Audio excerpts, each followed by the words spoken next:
Hello student, कैसे हो आप सब। वेलकम है आपका हमारे अपने यूट्यूब चैनल एजुकेशन पैथ पर।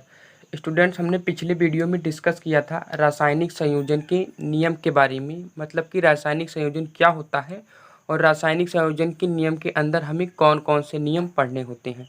तो आज हम रासायनिक संयोजन के नियम के अंदर के जो आपका सबसे पहला नियम है यानी द्रव्यमान संरक्षण का नियम, आज हम द्रव्यमान संरक्षण के नियम को पढ़ने वाले हैं।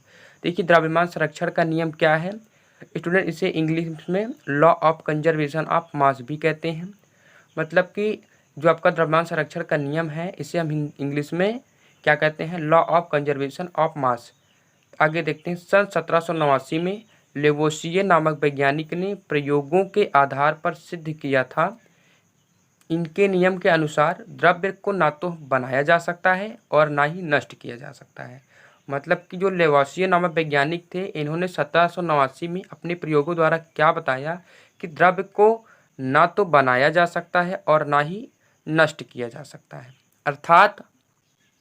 अर्थात हम देखते हैं, जब हम कोई रासायनिक अपक्रिया कराते हैं तो अपक्रिया से जो हमें उत्पाद प्राप्त होता है उसका कुल द्रव्यमान और उसमें भाग लेने वाले पदार्थों के द्रव्यमान के बराबर होता है। मतलब कि जो आपका द्रव्यमान संरक्षण का नियम है ये कहता है कि जब हम कोई रासायनिक अपक्रिया कराते हैं तो अपक्रिया कराने के बाद जो हमें उत्पाद प्राप्त होता है उस उत्पाद का कुल द्रव्यमान और अपक्रिया में भाग लेने वाले पदार्थों का द्रव्यमान दोनों बराबर होता है। मतलब कि कोई दो पदार्थ है वो आपस में अपक्रिया कर रहा है तो उन दोनों पदार्थों का जो द्रव्यमान होगा, जो कुल द्रव्यमान होगा उन दोनों पदार्थों का, वही द्रव्यमान उन दोनों पदार्थों के अपक्रिया से जो उत्पाद बनेगा उस उत्पाद का भी वही द्रव्यमान होगा। समझे? आइए इसे हम एक एग्जाम्पल के हेल्प से फिर से समझते हैं। जैसे आप CaO हो गया और CO2 हो गया, ठीक है।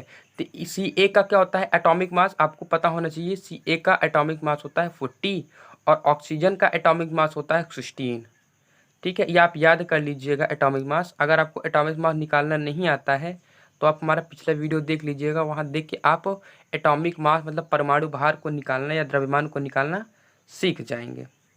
तो देखिए, Ca का एटॉमिक मास होता है 40 और ऑक्सीजन का एटॉमिक मास होता है 16। मतलब कि 40 में आप 16 ऐड करोगे तो 56 CaO का एटॉमिक मास निकाला का मॉलिकुलर मास निकल मतलब आणविक द्रव्यमान आपका निकल जाएगा। और CO2 का कार्बन का कितना होता है, 16 होता है। सॉरी, कार्बन का कितना होता है, 12 होता है और ऑक्सीजन का 16। मतलब कि ऑक्सीजन 2 है तो 2 ऑक्सीजन कितना हो जाएगा, 32। एक ऑक्सीजन का अगर कितना होता है, एक ऑक्सीजन का 16 होता है एटॉमिक मास, तो 2 ऑक्सीजन का एटॉमिक मास कितना होगा, 2 ऑक्सीजन का एटॉमिक मास 32 होगा। तो 32 और एक कार्बन का कितना होता है, 12 होता है एटॉमिक मास। 32 और 12 ऐड करोगे तो 44 हो जाएगा, ठीक है। तो CaO और CO2 का एटॉमिक मास कितना, CaO का 56 है और CO2 का एटॉमिक मास 44 है।